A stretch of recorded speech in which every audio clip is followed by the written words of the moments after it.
Hello, everybody. Boy, it has been a long time since I have recorded a video in front of the wall of sand and a nice fireplace here on the rancho. I hope that you are having a wonderful day. Yeah, I've been living my life outside here in 2023. What a year of change it has been, right? It has been, let me tell you, as amazing as it's been for you to see, it's been more amazing for me to experience. I wanted to just take a couple minutes here and just talk about yesterday. I was able to successfully. I have one dumb bunny. I'm going to tell you. I've struggled for weeks to try to get this fundraiser for St. Joe's Community Outreach down in Las Vegas off the ground, and it's kind of like those old clips you would see of the early flying machines. You know, you go up a few feet and crash. As I said the other night, this thing took off like a flying manhole cover. It didn't go anywhere. But yesterday, I was finally able to succeed in getting it underway, and we had a wonderful first night response here. And what I'm trying to do is to effectively raise $10,000 between now and November 17th, when I will do the final marathon stream down in Las Vegas at St. Joseph's to conclude this campaign effort. As many of you know, I've turned off my super chat and my super sticker for the duration of October. Now it looks like it's going to be off for a great bit of November too, but that's fine. I'm happy, right? God gave me two hands, and I've never been afraid of hard work, and I'm proud that I put my 50 years in on the rock pile, and finally was the point where I was able to get my first Social Security check. It ain't a lot, okay? But I'm happy I got it, and I finally got that straightened down. But I've decided to turn my attention to really trying to do good for a church and community that lives in the shadows of absolute oblivion and darkness down there in Las Vegas. And it's when you think about the dichotic, the chasm between all the bright lights and the glitz and, well, glamour, I guess you could call that, of Las Vegas, and all the money and gambling and things like that.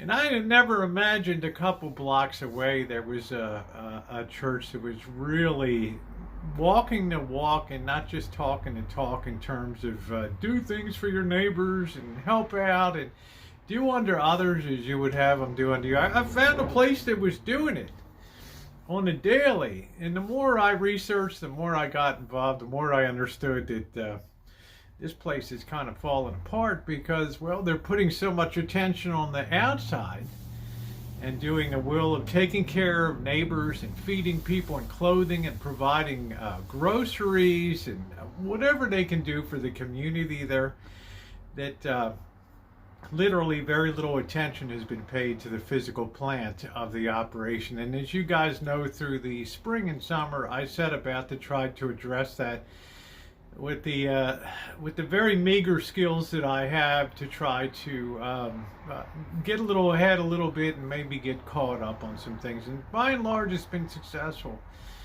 But it's an operation that, as the cost of things have increased dramatically, and less and less of the stores, the fast food places, having the food and things to donate that they have over the years, it's a real squeeze has developed there, to the point that they could really use some equipment and to kind of revamp some things there and to use it for the structure of the whole operation. And, well, when you run a one-man band, as Father Creer does down there, you hardly have time to feed yourself. And he's, he eats the food that's donated there. I don't even think I could do that, right?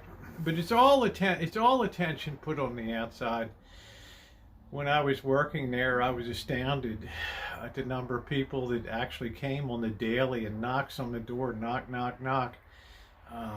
Father, I came up short this week. My husband hasn't been working the last week and a half. They're on shifts at the culinary union or whatever.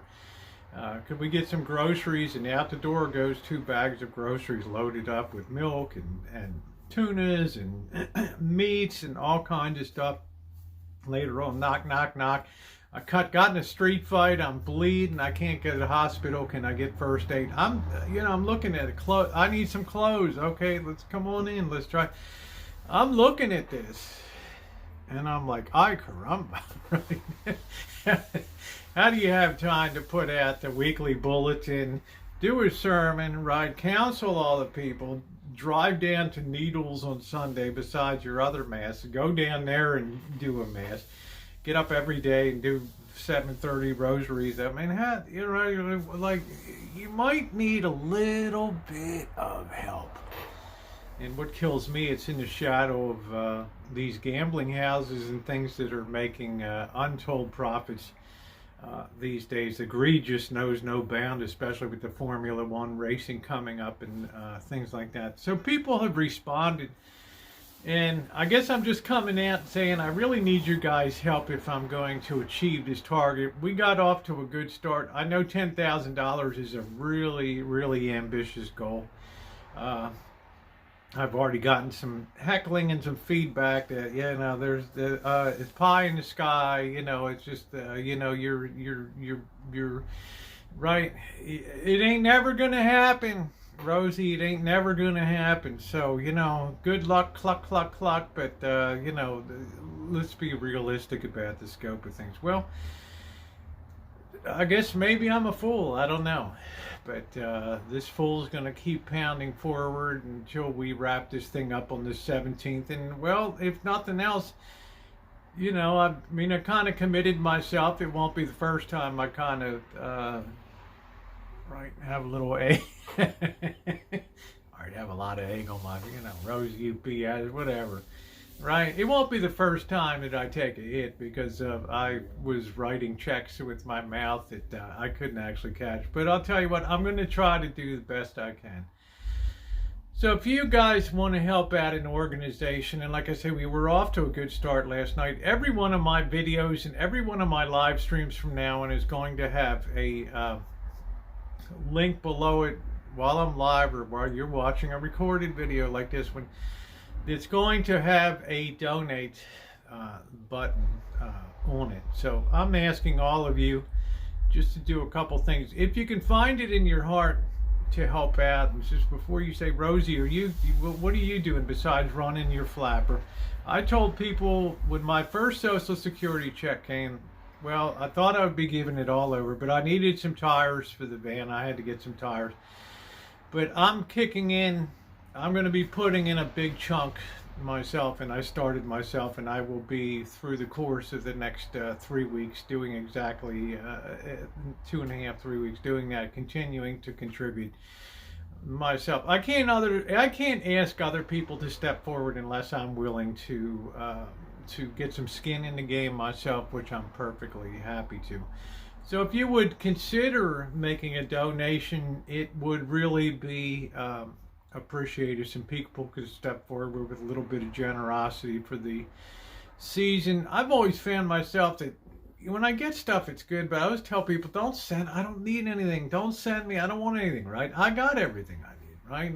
I'm a simpleton. I live a simple life. I don't need a lot of stuff.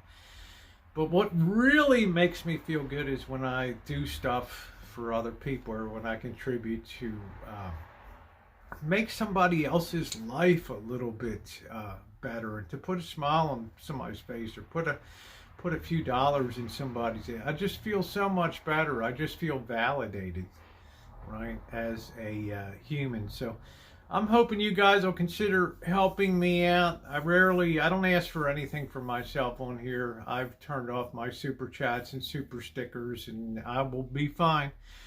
So I'm just asking you guys from the bottom of my heart, if you could help me along here, just fundraiser. And if you could also share it out on your social media with your Twitters and your Instagrams and things like that, just to let people know what's going on in our teeny tiny corner of the world. All right. Thanks so much for watching today. God love you, and thumbs up are appreciated.